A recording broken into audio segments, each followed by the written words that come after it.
Sweet. Happy Sunday, people. We're here again. We got a word today. We always got a word because God's always speaking, yeah? And today's word's actually titled Too Great for You. And I mean that with coming from a place of humility, but also an awareness that should be empowering, you know? I feel like God's agenda is to empower us. You know, that's why everything grows, everything moves from level to level, from realm to realm, from grace to grace, from glory to glory. It's all about a move up, yeah? And ultimately we know what the final move up is, because to be absent from the body is to be present with the one that made us, yeah? So today's words are found in the book of Kings, 1 Kings chapter 19, verses 1 to 8. And the second passage is in the book of Isaiah, chapter 46, verses 3 to 11. But we're going to kick off from the 1 Kings. And I'm reading from the NKJV, not because it's any more holier, but because I like it. Yeah, so we're all there. That's 1 Kings chapter 19, verses 1 to 8, reading from the NKJV. All right, cool, let's go. And Ahab told Jezebel all that Elijah had done, also how he executed all the prophets with the sword. Then Jezebel sent a messenger to Elijah saying, "So let the gods do to me, and more also, if I do not make your life as one of them by tomorrow about this time." And when he saw that, he arose and ran for his life, and went to Bathsheba, which belongs to Judah, and left his servant there. But he himself went a day's journey into the wilderness, and came and sat down under a broom tree. And he prayed that he might die, and said, "It is enough. Now, Lord, take my life, for I am no better than my fathers." Then as he lay and slept under a broom tree, suddenly an angel touched him and said to him, "Arise and eat." Then he looked, and there by his head was a cake baked on coals and a jar of water. So he ate and drank and lay down again. And the angel of the Lord came back a second time and touched him and said, "Arise and eat, because the journey is too great for you." So he arose and ate and drank, and he went in the strength of that food 40 days, 40 nights, as far as Horeb, the mountain of God. You know, there's a lot there, and if you were paying special attention, you would have seen that the title's also in there, explicitly, too great for you, yeah? We're going to start from verse 1, because, as I said, there's a lot I'm going to unpack it. Ahab told Jezebel, which was his wife, about the exploits of Elijah, and I mean, this is when he literally called fire to fall from heaven, yeah? So, it's safe to say that Elijah had a good run, yeah? That being said, it can go from a perfect run to a perfect storm. Life does that, yeah? And we see it here in verse 2 clearly. Jezebel sent a messenger to Elijah saying, "So let the gods do to me and more if I do not make your life as one of them by this time tomorrow." I mean, in this context, this is Elijah, but if we superimpose it into our lives and into current day, we're getting a lot of messages, a lot of signals, yeah? It says in the book of Ecclesiastes, that chapter 11, that there is a great evil that has gone forth from the wicked one, yeah? Distorting things, allowing princes to walk upon the earth on foot and slaves to sit upon horses. And we know that's a wrong order there.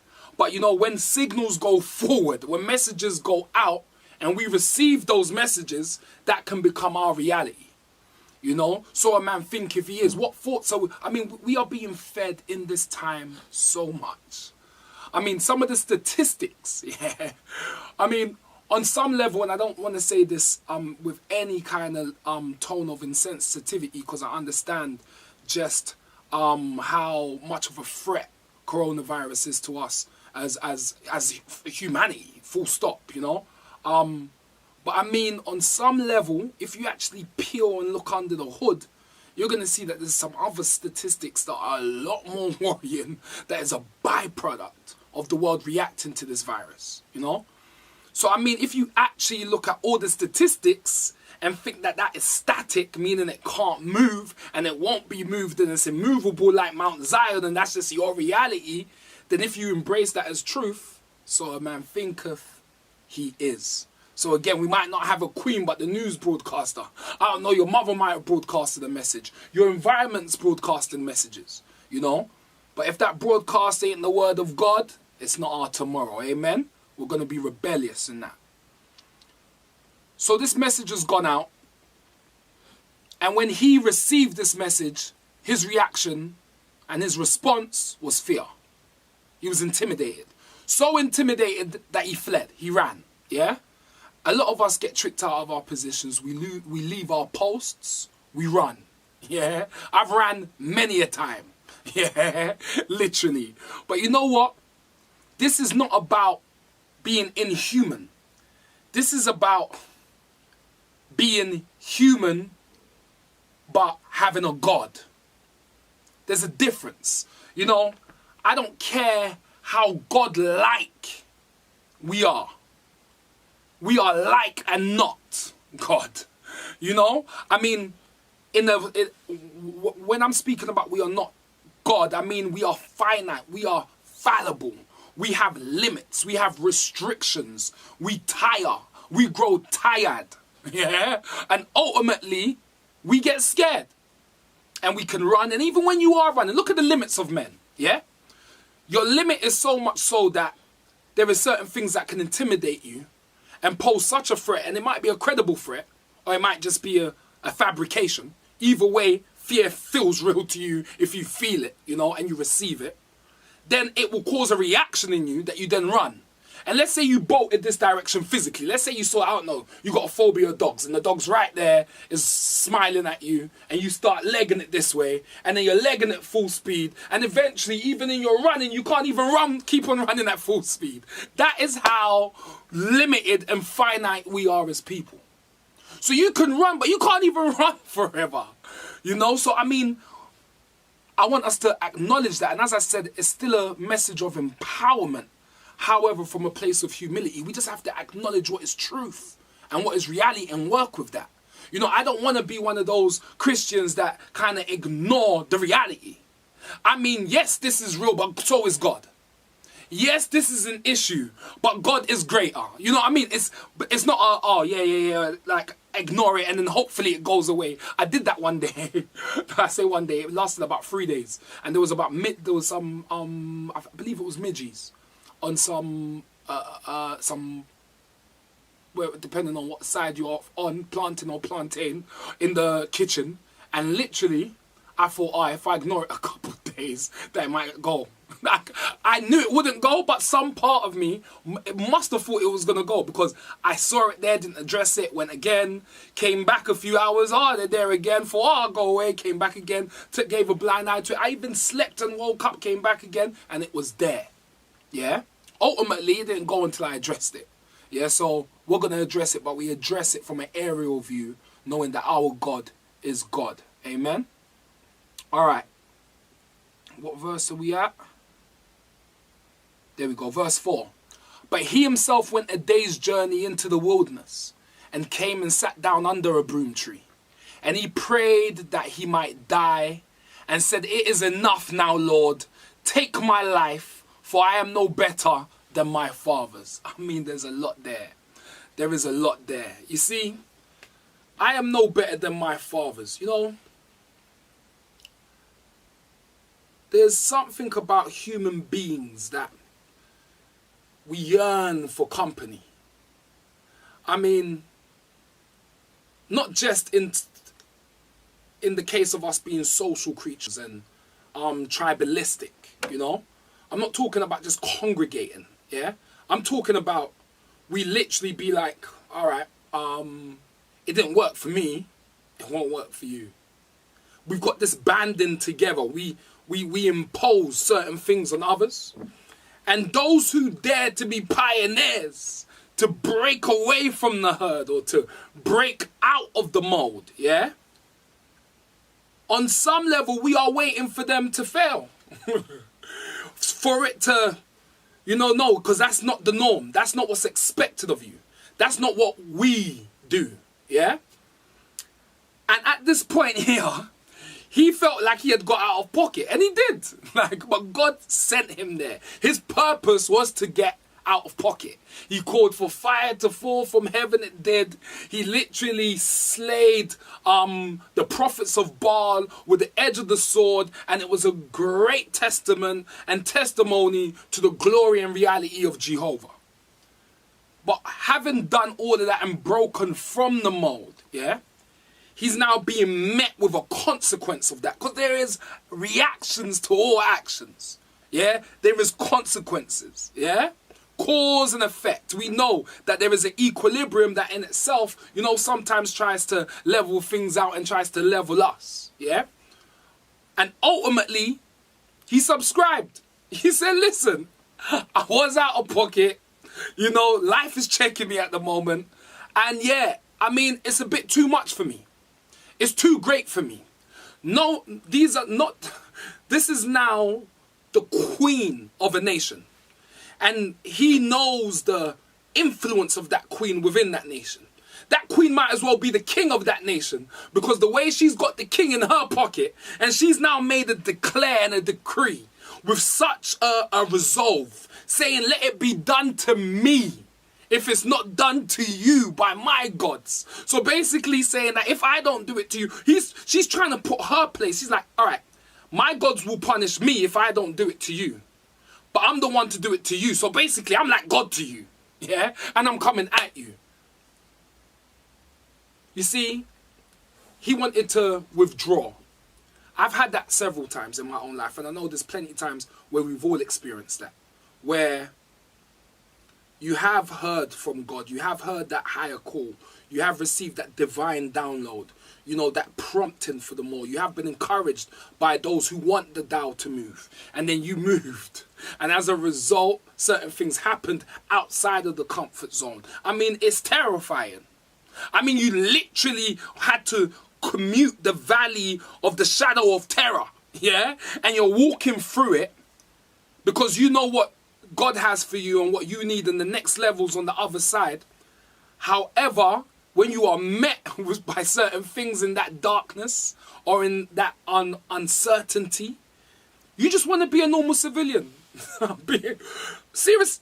I mean, there is times where after some of my greatest, on paper maybe, achievements, yeah, by maybe, let's say, a universal kind of lens and a metric, the stuff that people will be like, hurrah, you know, standing ovation.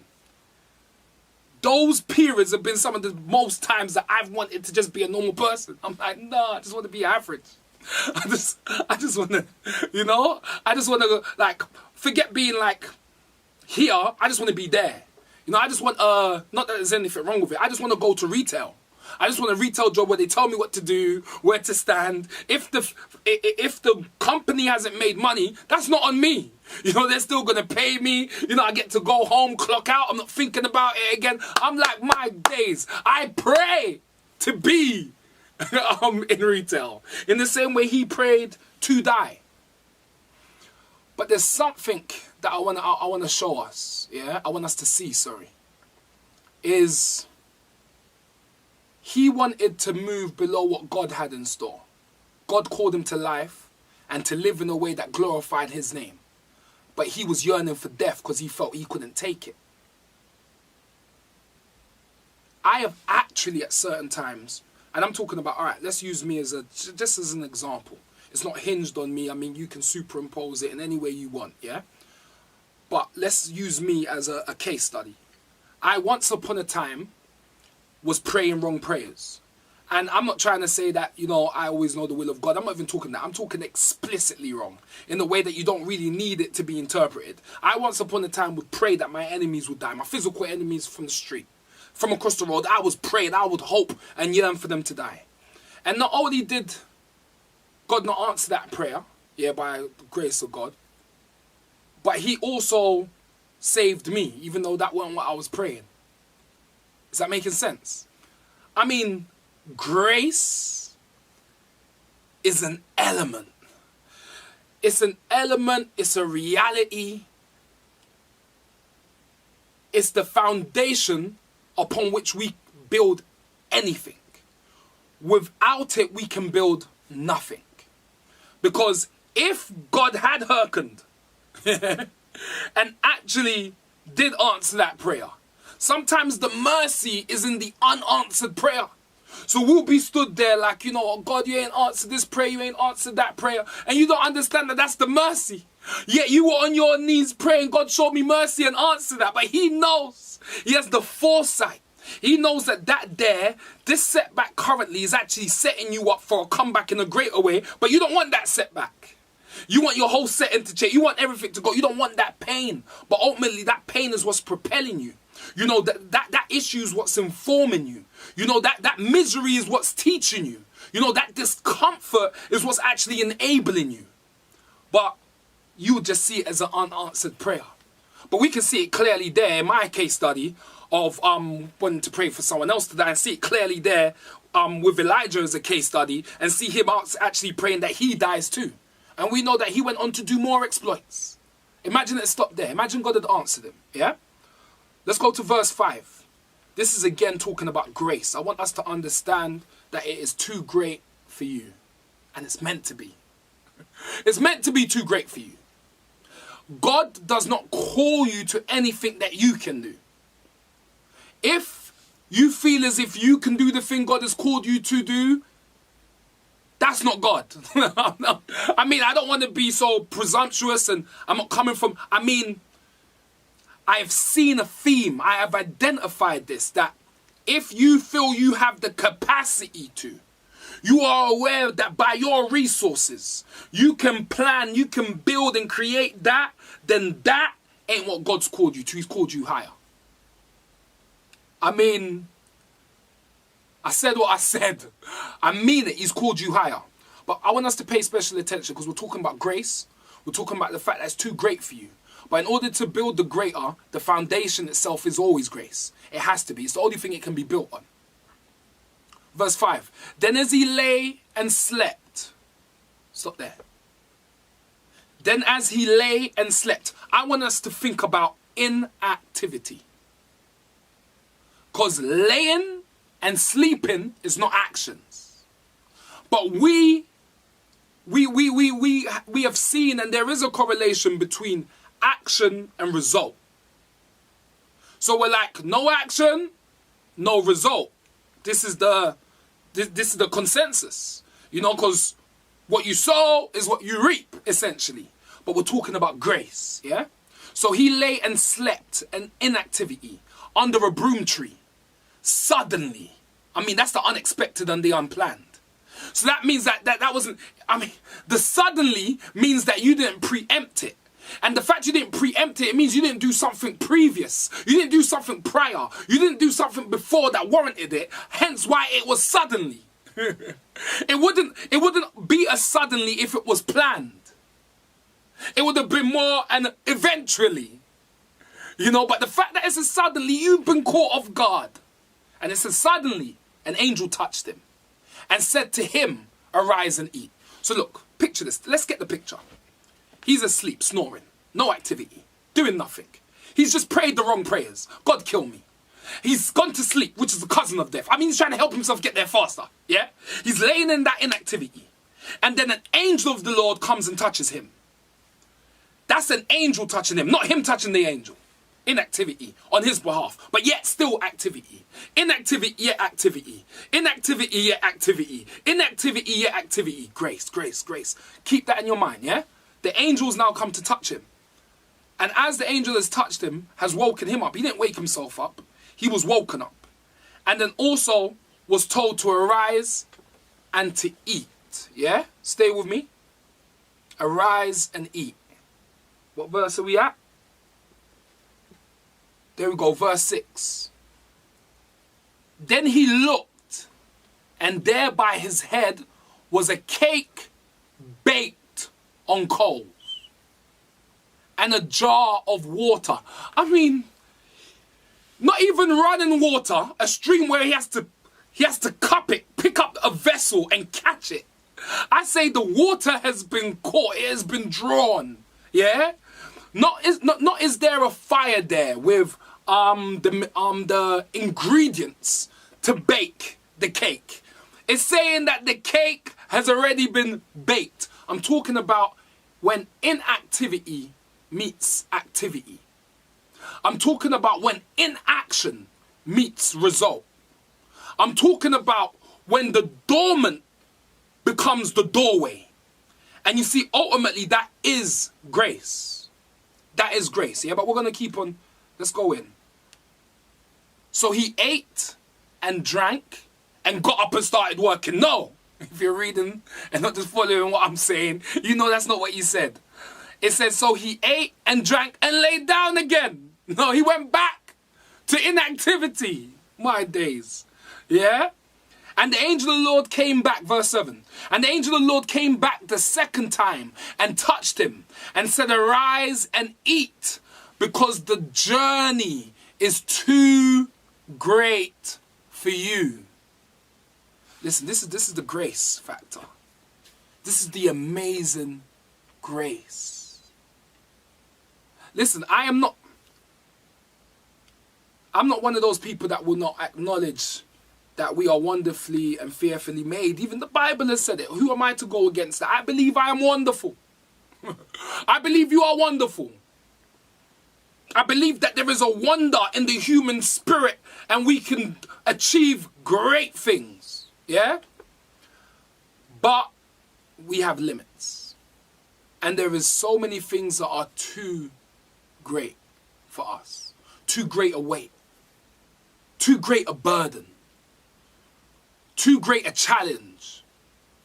You know, there are some things that are too great for us.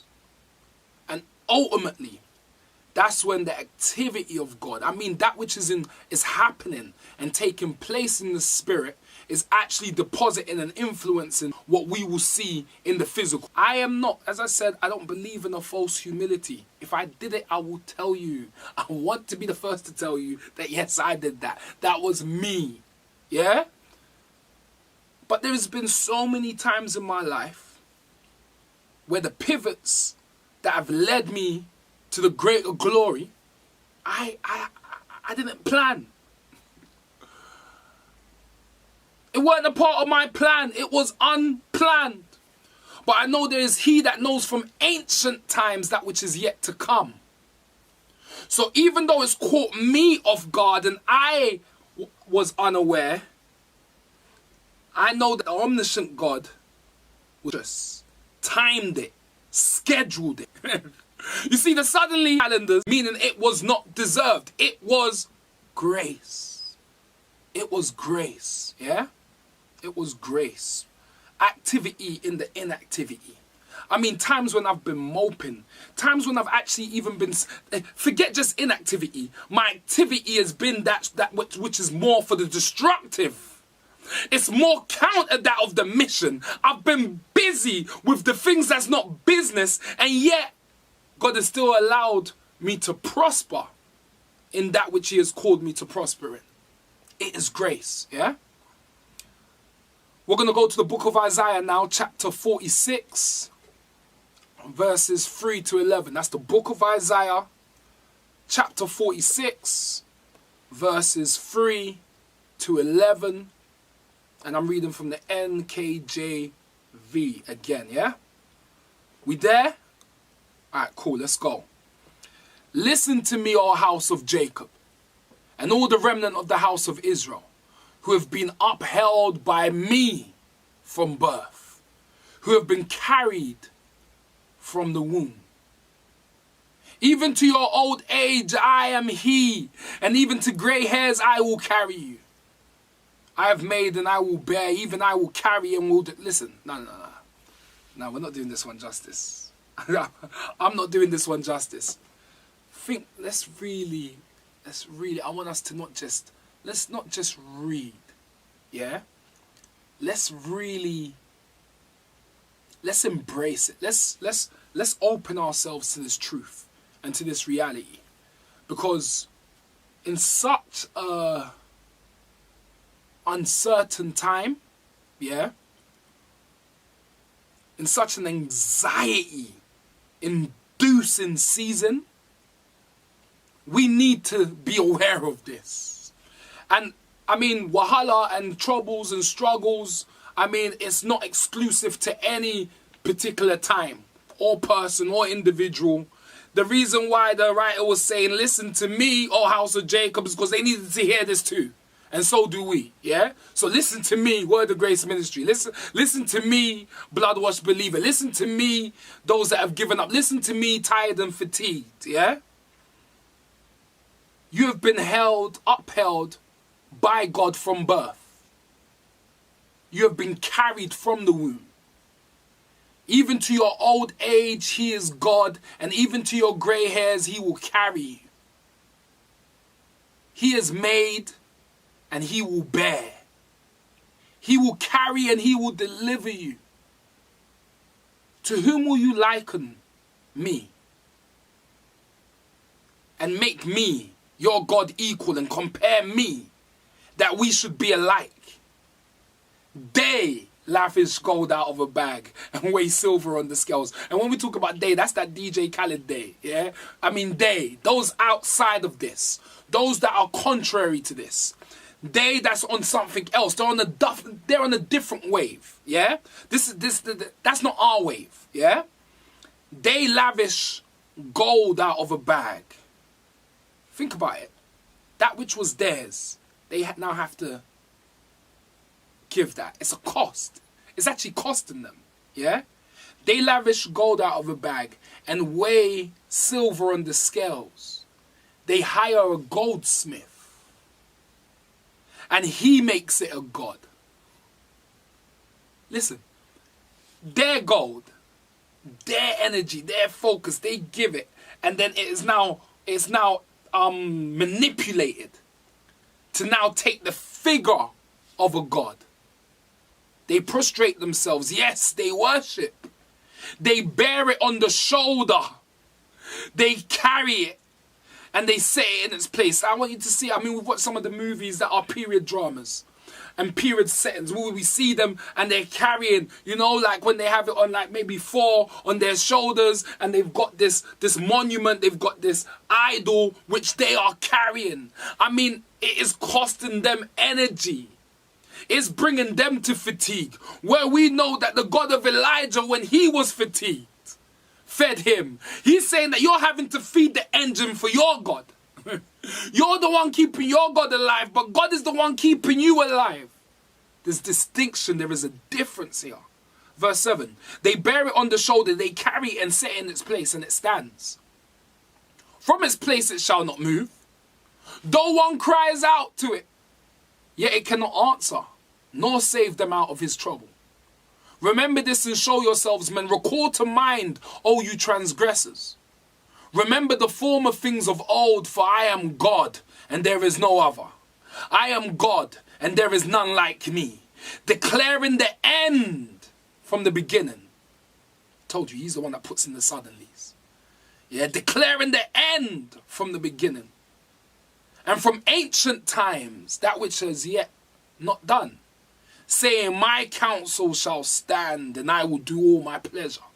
Verse 11, I want us to hone in on this. We're going to actually close with this. But we're going to close this one in our hearts. We're going to padlock it, yeah? Indeed, I have spoken it. I will also bring it to pass. I have purposed it. I will also do it. Listen, rise as an eagle, people. He's saying my counsel, which is my word, his word, the word of God, that is what shall stand. It says that this man, this person, this vessel has been called from a far country, meaning that the journey is great. Just as it said that to get to the mountain of God, that it was going to be a great journey. The journey is too great for you. It said it is too great for you. This is what he was speaking to Elijah. But yet he provided the food, and it says in the strength of that food. We keep on going to the strength of us. I mean, the strength is in the word of God, in the daily bread, in the bread of heaven, in the strength of God, that which is deposited to us. That's what we are walking in. We can't do it in our own strength. It is too great for us. And you see, I don't want to hear, when we hear about not in our own strength, When we hear about activity in our inactivity, somehow we feel as if it is an endorsement for laziness. This is the complete opposite of laziness. This is actually when you have exhausted all your resources. This is when you can now tap into the reservoir of the Lord. When we see about the woman that had the issue of blood, it says that, listen, she has spent her entire life and her entire savings on physicians, paying doctors and experts to try and heal her of her condition, and all came to naught. And then when she saw, and listen, this is not an excuse for not working hard. You know, sometimes we as Christians, through Christianese, we somehow receive the download that if you push and strive for it too much, then maybe that's not, no. Push, strive till you fatigue. And then once you fatigued, the Lord will send an angel. Push, work it, work harder than the unbeliever. Seriously, work like there is no God. And pray like it's only God that can do it. It is not an excuse for laziness. Please, I just want that disclaimer. I want that out there. Because the deception is what's destroying the people of God. Yeah? The devil finds work for idle hands. That means it's never God's intention we're idle. Yeah? It's never God's intention that we aren't working, putting ourselves to things. Yeah? So throw yourself at it. But ultimately know that it is God that makes it happen. I take peace. I draw strength from knowing that there is such diversity in the Bible. And some may say, oh, but this was one particular part of the world, or a particular nation, or a group of people, or a culture. And I'm like, yeah, I get that, but even in a household there's diversity. Even in siblings, there's diversity. You forget siblings. Even with twins, there is differences. And I know that some were taller than others. Some were male. Some were female. Some came from royalty. Some were low-born. Some were re-orphaned. Some had great families. Some had their family against them. Some had their family for them. And God brought them all to the finish line. That is what I draw strength from. The fact that regardless, that shows me that it is God in the equation. Not just the fact that they're in the equation, but because they're in the equation with God. Because ultimately, no matter who you are, no matter your skill base, no matter your resources, no matter your looks, no matter anything that you got going for you, what God has called you to do is too great for you. But that's okay, because God is greater. Yeah?